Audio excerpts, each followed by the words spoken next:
Ние целосно ја поддржуваме оваа иницијатива, како што знаете и ние како Народно движење за Македонија, 3 пати во овој дом тука поднесуваме закон за амнестија, 3 пати Талат Џафери не сака да не го прими законот.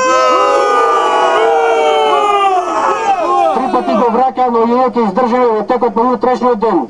Ќе го поднесеме повторно законот за амнестија. Луѓето што на 27 април влегоа не се насилници, влегоа со силна верба дека го бранат уставниот поредок на земјата, дека го бранат уставниот поредок на државата. И ние сакаме не Заев да му порачаме. Никој не влезе таму да го убива Заев. Кој да беше на тоа место таа вечерка завршеше исто, бидејќи луѓето влегоа да го бранат уставниот поредок, да ја бранат државата, не влегоа со намера некого да убиваат.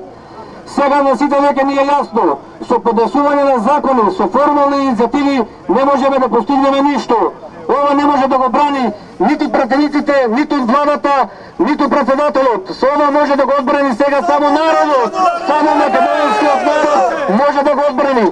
Само македонскиот народ може да го спречи злото на ВМРО, ДПМН и СДСМ, кои што 27 години ја убиваат Македонија. Го убиваат македонскиот народ и ова зло само може да го спречи народот. Да се вратиме на старата демократија. Да одлучиме сега тука во стилот на старата демократија. Дали сме за да браниме Македонија? Значи народниот парламент одлучи.